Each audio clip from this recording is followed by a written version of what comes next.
So, para sigurado at hindi lamang sigurado hindi sila magugulangan ng kanilang mga kontraktor, kundi mas lalong ang kupit nila, ang kurakot nila mas lalaki, sila na rin ang merong mga construction companies o kaya mga kamag-anak nila, pauupuin nila riyan o gagawin nila mga dami.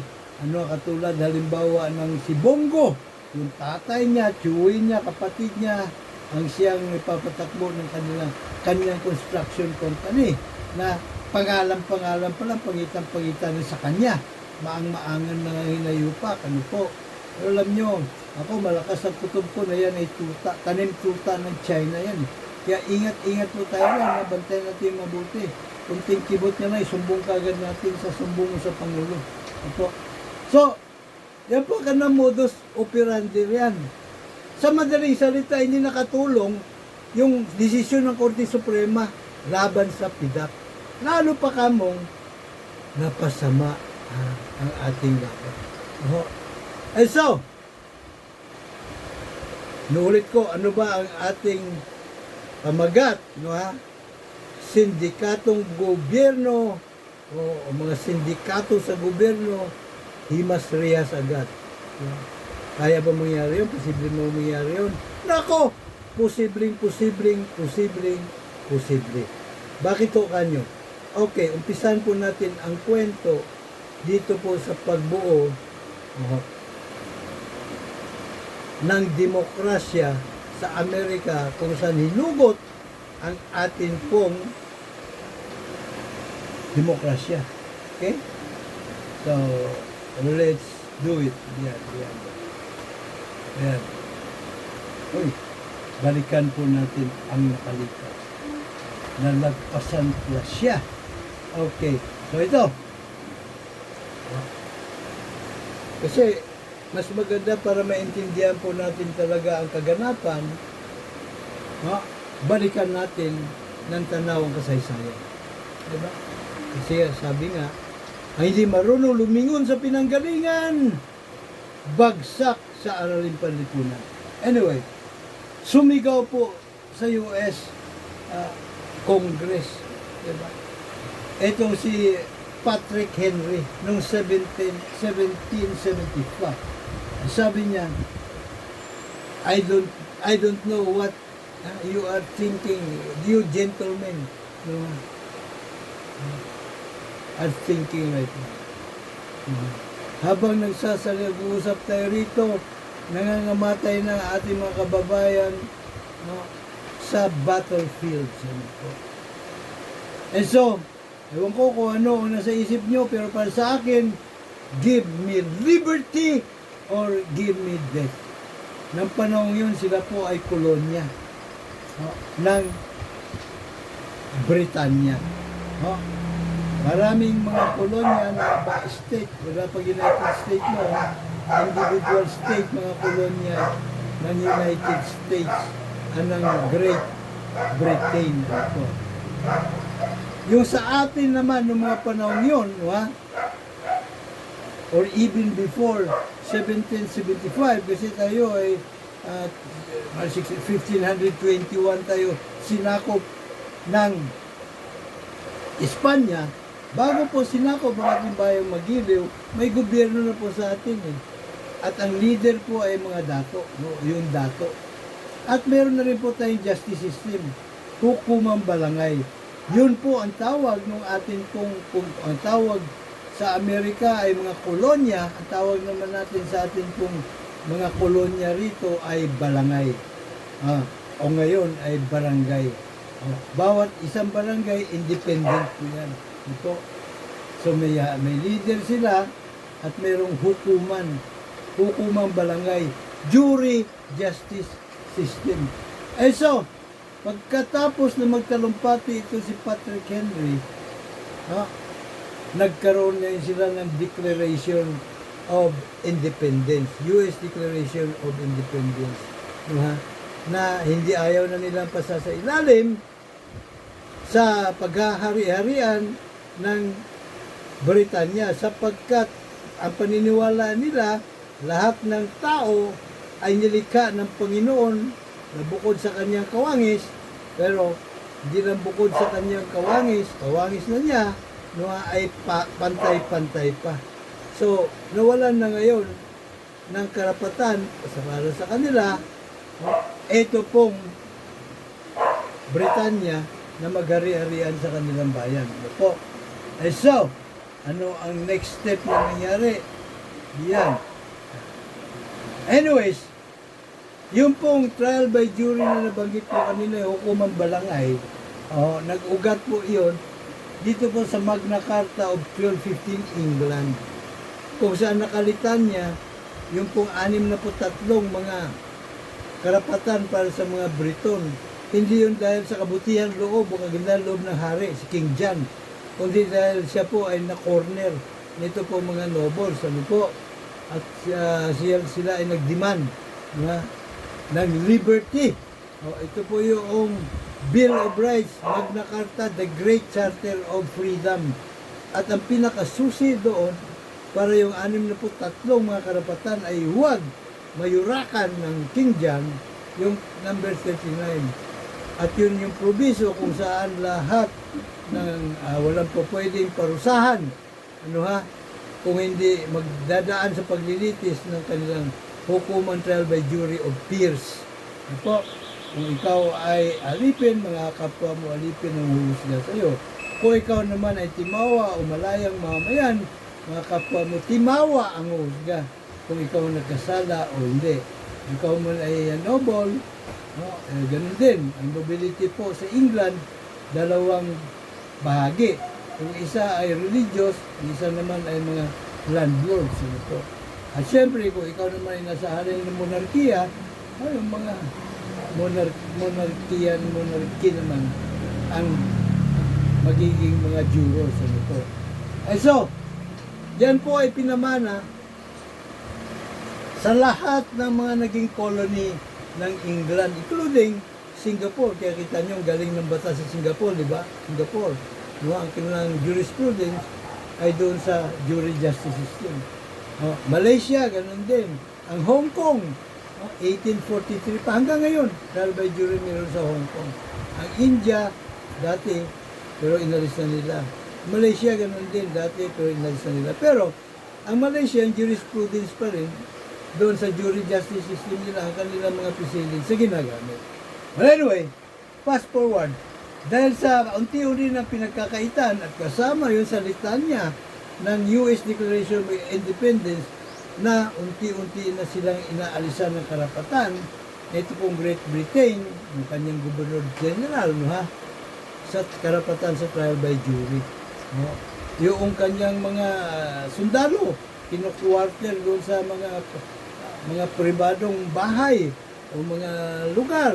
Pagkatapos may ginawag kaungasan, ang ginagamit nilang trial by jury ay yung muro-muro, sinakulo, di ba? Scripted, di ba? Wala naman dapat ang mga kapatid natin Muslim, wala naman dapat na ikasasaman na loob pagka binanggit yung ginamit yung muro-muro, sapagkat yan naman ay may kahulugan sa ating pong dialekto, sa dictionary ng Pilipino, So, ibig lamang sabihin yan, sinakulo, religious pa nga diba? Buddha Bill, scripted, diba? Gawa-gawa. Yun po yun And so, kaya sila nagdeklara ng independence, na siya naman pong nangyari.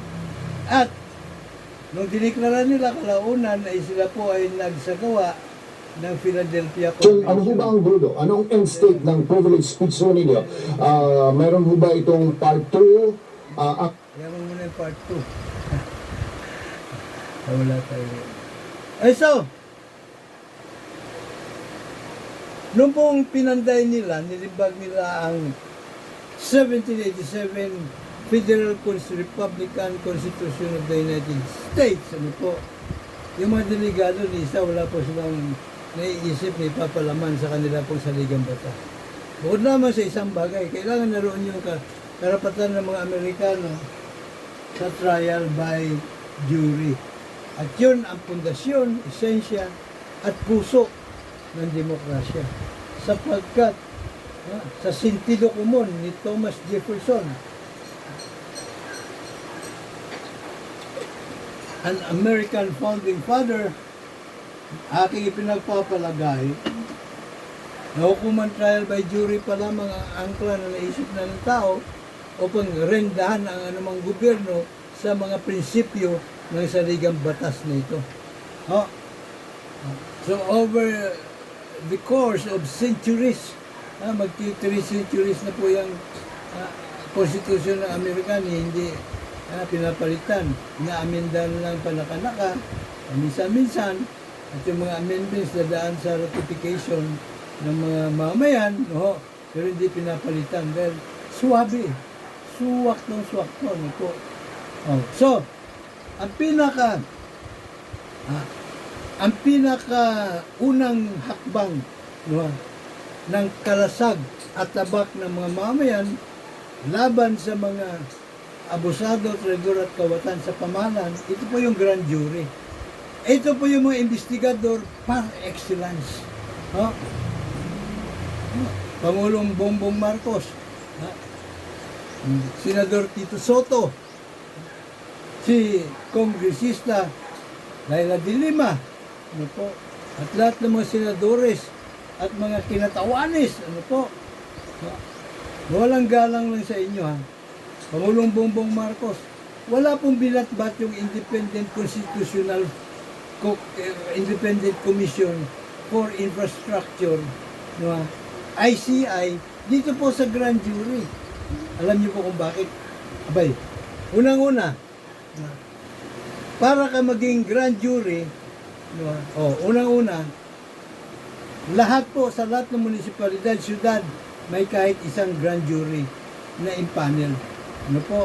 For a term of 1 year and a half, minsan 2 years, minsan sumusobra pa. Depende sa trabaho na inumpisan nila. So, ito po ay 18 anyos patas, marunong bumasa at sumulat. Kailangan po nila mag-apply sa kanilang mga jurisdiction. Kanilang munisipalidad, syudad. Mag-apply sila dahil may termino nga. Ngayon, pag lahat na nagsipag-apply, itatago po yung kanilang application sa vault. At bibigyan lamang sila ng corresponding security ID number. Yun ang pagkakilala nila. Kung ikaw ay SIN, Security Identification Number 007, yan na yung pagkakilala po. So, out of dun sa bilang na nagsipag-apply, pagdating ng takdang panahon, irarapol yun. Sa pag-uumpisa, bago mag-umpisa ang termino ng grand jury. Pagka narapol, pipili sila ng 23. Kung 23, kasi yung mga maliliit na munisipalidad, pwede 16 lang. So palagay mo na, ito yung pinag-usapan natin, pangmalakihan. So, 23. Na yung 23 na yon, randomly selected. Diba? At tago ang kanilang pagkatao. Okay? That's isa yan sa mga pangunahing advantage over ICI nito pong grand jury. At itong mga ito, pagka nag-imbestiga, pasikreto. Halimbawa, imbestiga nila ngayon, si Chis Escudero. Si Chis Escudero at itong si Martin Romualdez at itong si Congressman Ko. Ano ba pangalan nito? Ko. Anyway, actually, ang imbestigahan nila, siyempre, yung mga either ghost project or anomalous project o kaya ay iniwanan sa ere ng mga proyekto. Mga road to nowhere, to lie without border, ay mga yung farm to pocket roads, diba? Yung po mga flood control na multo at guni-guni, yan ay ikan-imbestigahan. Diba? So, kung halimbawa, itong si mga Diskaya, may proyekto sa buong bansa, kalat. Kung isang ICI lang mag-imbestiga, hindi na pwedeng dapaan lahat yun. Gapang ang gagawin nila yan from place to place hanggang sa matapos na imbestigahan ang mga maanumalyang proyekto. Samantala, itong grand jury, kung sa lahat ng syudad at munisipalidad ay meron, abay, instantaneous. Diba? Kung halimbawa may problema naman, diba? Pero hindi rin masyado magkakaproblema rin sa grand jury kasi hindi alam ng kontraktor na iniimbestigahan siya eh. Hindi alam din ng kongresista o senatong na iniimbestigahan siya. O paano niya ngayon haharangin? Diba? Bulag siya eh. Diba? Ngayon, ang gagawin dyan, ideally, diba? For all intent and purposes, sentido komon na gagawin dyan ng grand jury, diba? I-summon yung record nung proyekto. Ito ba ay nirelease ang pondo? Well, unang-una, ito ba ay may pondo? Diba? So, sigurado may pondo kasi wala namang ghost project na walang pondo eh. Diba? Kung multo ang pondo, multo din ang ganansya nila. Ay, hindi naman mga tanga itong mga magugulang lang sila, pero hindi naman sila tanga itong mga kontraktor kongresista. No? So, tiyak matutukoy. Kung hindi man matutukoy, kung kaninong budget allocation ito, pero magaling matukoy eh, di ba? Kasi, kung sa distrito ni Congressman Bakla ito, without offense meant sa mga bakla, bading lang kaya, di ba? O tomboy, di ba? Well, anyway, congressman na lang.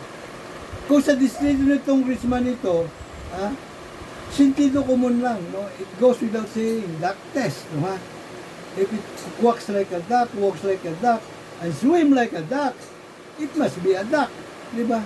So kay congressman ito, distrito niya ito eh. So po pwede sabihin ni congressman, di ba, teka muna. Baka yan ay sagasa. Ano yung sagasa? Kumbaga ay pinarada yung pondo sa distrito ni congressman without him knowing it. So gagawin nilang ghost project yon, ghost project, so wala makakaalam na kinuwarta na pala ni congressman ko, ni appropriation committee chairman. Ito yung mga sagasa. Yun naman mga parking, alam ni congressman na may nakaparking sa kanya, pero wala na siyang pakialam kung gagawin yun o hindi. Ang kanya lang, yung padulas para sa kanya, certain percentage, ano po. Yan naman yung parking. Diba? Yung iba naman, yung parking, ipinaparking sa ibang ahensya ng gobyerno yung pondo, hindi sa DPWH. Ngayon, halimbawa, alisin natin yung parada, alisin natin yung sagasa, diba? Ang puputukan ngayon kung kanino nirelease yung pondo, di ba? Kung DPWH, so DPWH ang pananagutin ng mga grand juror.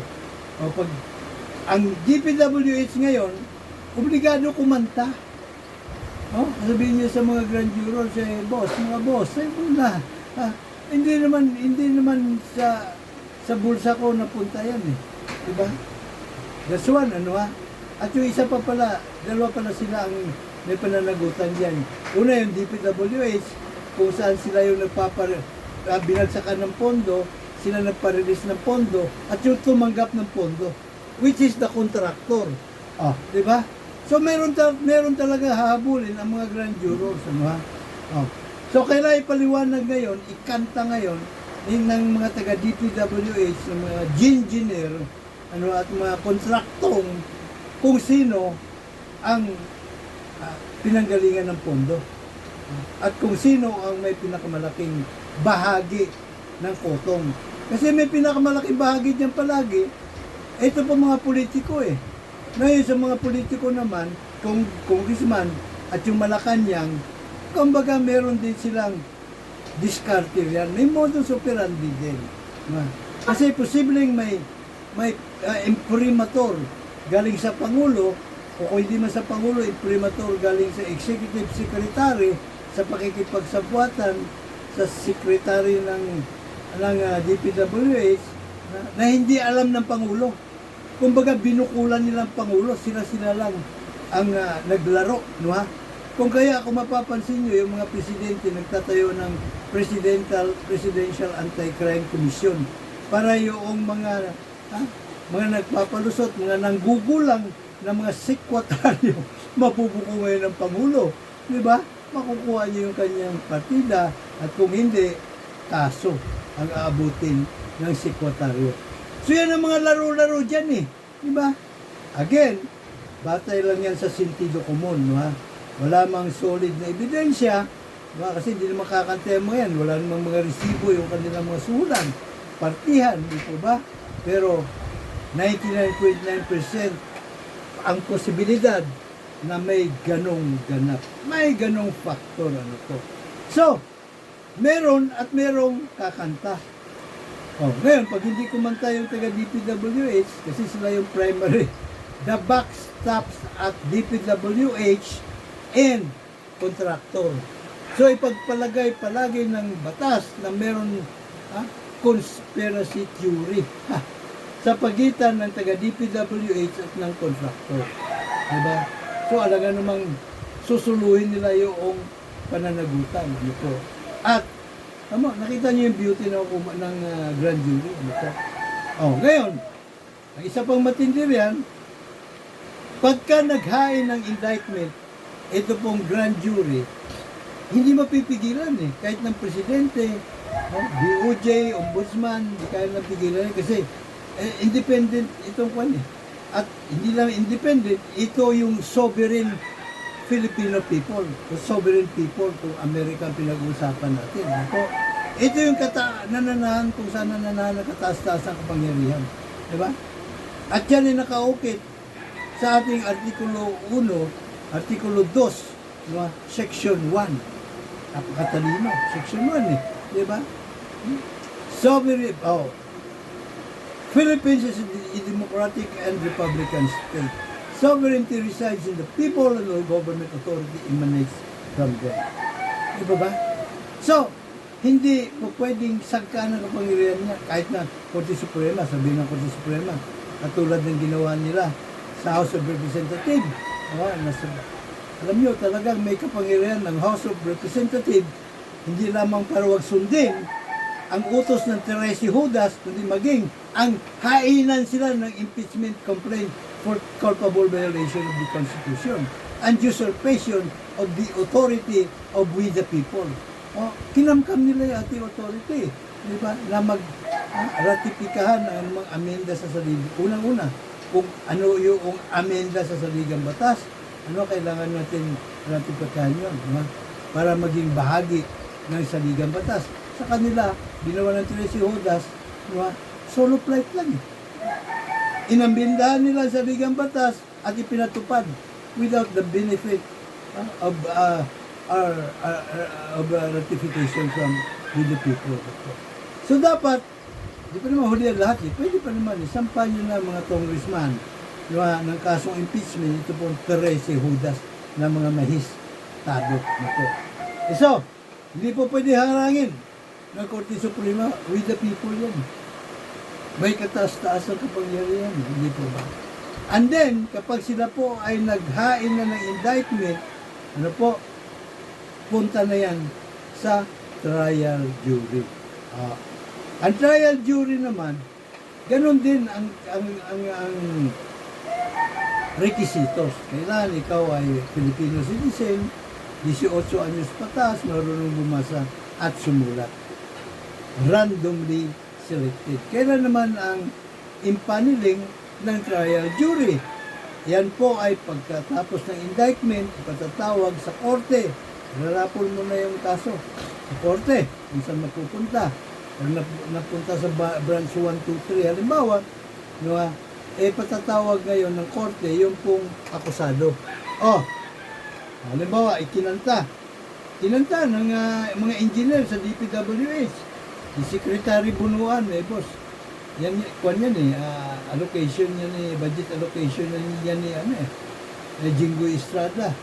Halimbawa lang, at ni Chis Escudero, at si Kua, Martin Romualdez, kung sino ituturo nila, sila po ang mas malaking kinita riyan. Kami mga pipitsugin lang. So ngayon, isusomon ngayon. Pagka nakitaan siyempre ng purpose ng grand jury, malamang naman may makikitaan eh. Sintido común na ng pangkaraniwang tao ay matutuklasan yung katotohanan. So patatawag sila, tatanungin ngayon sila, o ito yung mga akusasyon laban sa inyo, do you plead guilty or not guilty? Pag sinabi nila not guilty, okay, mapaghandaan mo, 7 buwan. Magpakuya-kuya-kuy ka. Hindi, huwag kang pakuya-kuya-kuy. Maghanap ka ng ebidensya, pabor sa'yo. Para masangga mo ito mga akusasyon laban sa'yo. So sa loob ng 7 buwan, wala mo nang galawan yan. Ang impanelment ng trial jury ay doon sa pagkatapos ng 7 buwan kung saan mag-uumpisa na ang paglilitis na araw-araw mula alas 9 na umaga hanggang alas 4 ng hapon. Ano po, minsan lumalagpas pa. So doon irarapol. Well, hindi pa, ang pagrarapol, siyempre ahead of time. No? 1 month before. So, lahat ng mga lumabas sa rapol, ay pasadadala niya ng Suprema for duty, jury duty. Ano po? So sa araw na mag-umpisa paglilitis, papasok sila, i-orient sila, pagkatapos susuriin sila. Yung final selection process. Ang judge, yung pong piskal, at yung prosecutor, at yung defense lawyer, tatlo sila sa sala kung sino sa tingin nila, siyempre tatanungin nila sa mga prospective jurors at walang bias na magkabilang kampo. Yun ang beauty. Parehas na parehas, patas na patas. Yung mga juror naman, di rin kilalang pagkatao nila. Juror number lang. Doon pala sa orientation pa lang, bibigyan na sila ng security ID number. Juror number 1, kung halimbawa 100 yung pinatawag, 1 to 100 ang number ninyo. Diba? So pagkatapos ninyong nakilapis ng judge, prosecutor at defense lawyer, mabubuo na ngayon 12-man trial jury, umpisa na kaagad yung paglilitis. Sa madaling salita, sa loob ng 7 buwan, na hindi pa nag-uumpisa yung paglilitis, walang gagapangin sina Jingo Estrada, Chis Escudero, si Coa, Martin Romualdez, at kung sino-sino pa yung mga congressman na napangalanan na pinanggalingan ng Golden Egg. Pambirang pati sa yan ang beauty ng hukuman trial by jury. At siyempre, dahil araw-araw paglilitis, 4 na araw lang on average tapos yung kaso. Ganon din doon sa grand jury. On average, sa 4 na araw lang ang finding of probable cause. Lalabas na yung indictment o kaya ay clean bill. Ibig sabihin, absuelto. Ang iniimbestigahan. Ano po? So, ito na ngayon. Pagkatapos po ng nag-rest ng case na sa trial jury, yung pong 12, sila ng 12, papasok sa jury deliberation room at sila po ay magbabalitaktakan at magbubutuhan. Guilty or not guilty. Yun na ang ilalagay nila sa kanilang desisyon. Wala na yung mga pahabaan ng panluloko, palusot, pangguguyo, panggagago, panggagancho. Wala na yun. Guilty or not guilty lang. Gamit ang sentido común ng pagkaraniwang tao, tutuklasin na nila kung sino ang nagsisinungaling. Yung ba inaakusahan o yung akusado. Diba? Kahit 7-year-old idiot may kakayanan hanapin ng katotohanan gamit ang kanyang sentido común. Di po ba? So yan po ang beauty ng hukuman trial by jury na by the way, pinairal na po sa lahat ng balangay, sa buong kapuluan, sa ating lupang hiniran, bago pa tayo sinakop ng mga Kastila.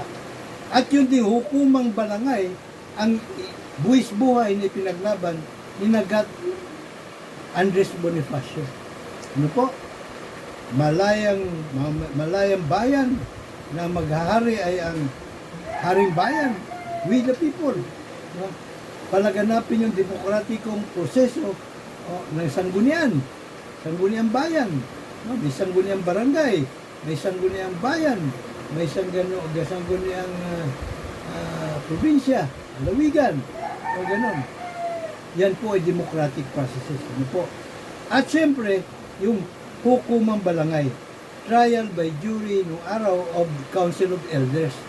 Ngayon, medyo na bago na yan. May modelo na tayo, United States of America. trial by jury of the people na. Diba? Randomly selected. 18 anyos pataas. Ano po? So, yan po ang aking hindi hinihinging mungkahi para kay Pangulong Bongbong Marcos. Ano po? Dito po kay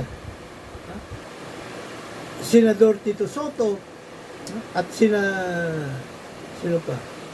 Yung mga senadores. No? Yung pong congressmanis o kinatawanis. Ano ho?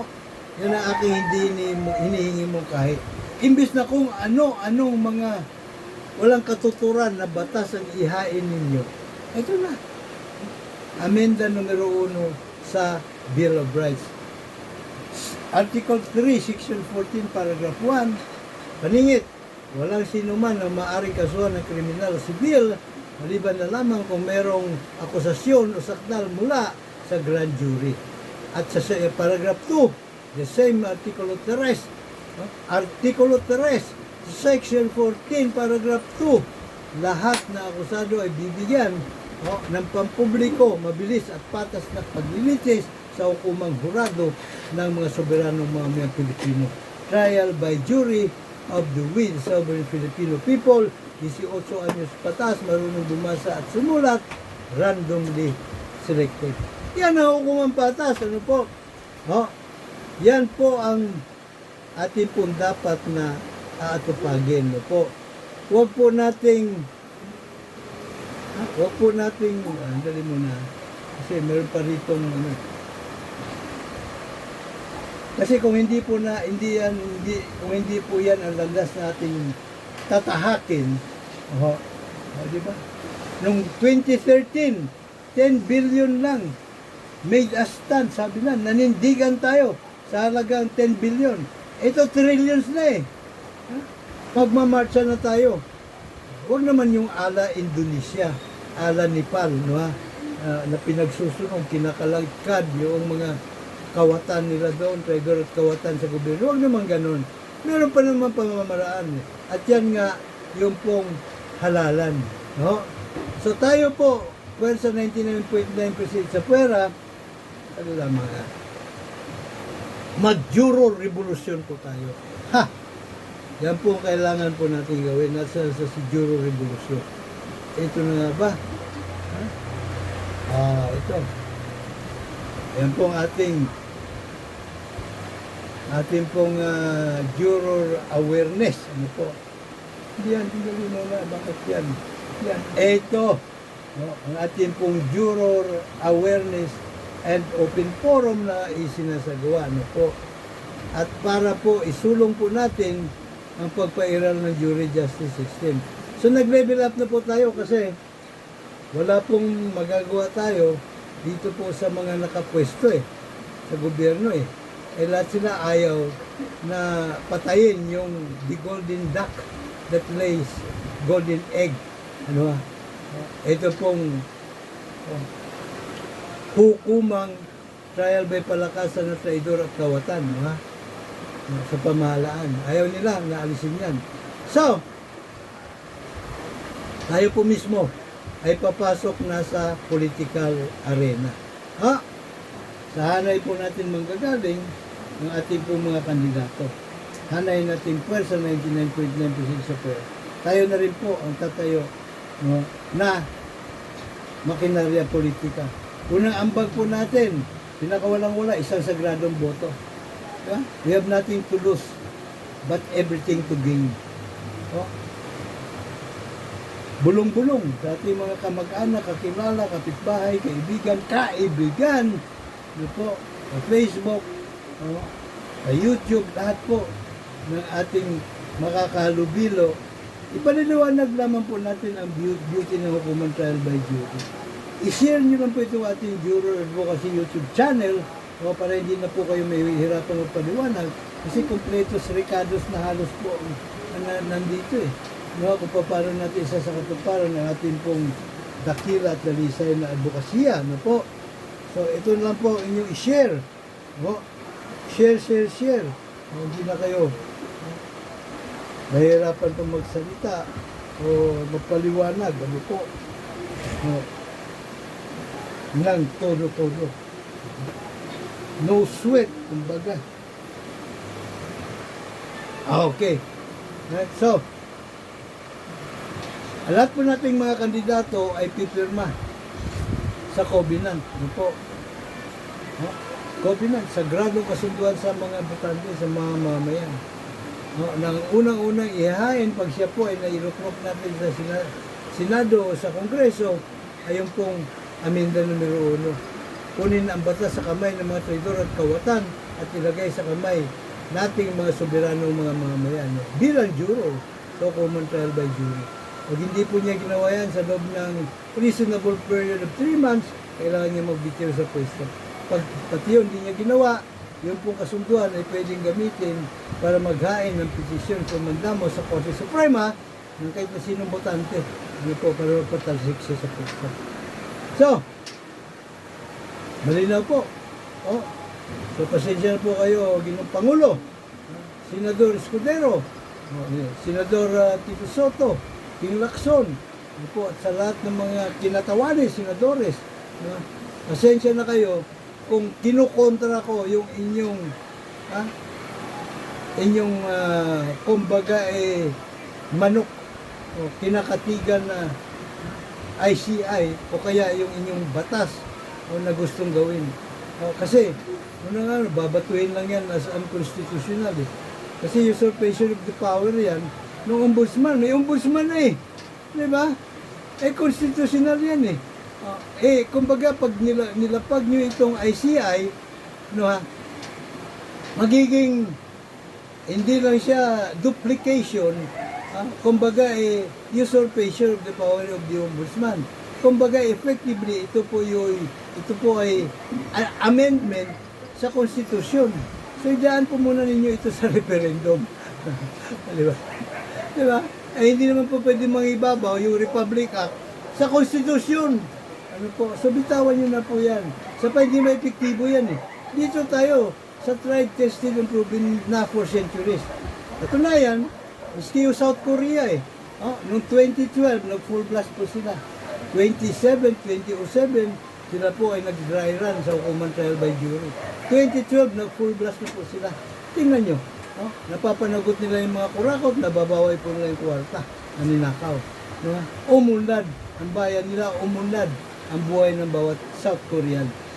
Yan po ang dapat nating tinutularan. Pero huwag na tayo lumayo dun eh. Tingnan na lang natin kung ano yung, di ba, hukuman na meron tayo bago pa sinakop ng Kastila. Hukuman ng Amerika, maging ang Espanya. Before year 2000, nag-shift na po sa jury justice system.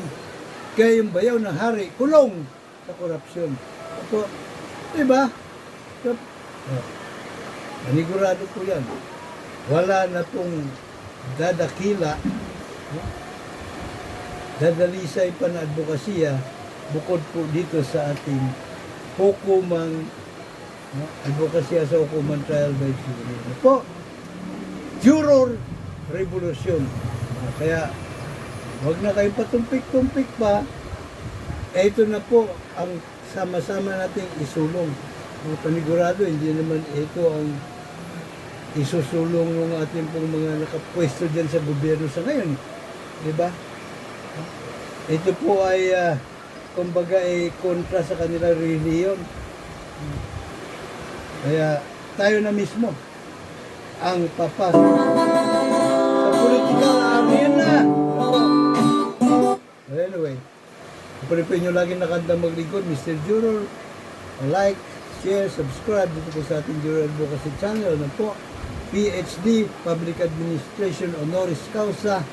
Ano po? Mr. Juror, Dr. Sixto Kit Kilatis Lagar. Ano po? Hanggang sa susunod na episode, may God bless us all. May God bless Philippines.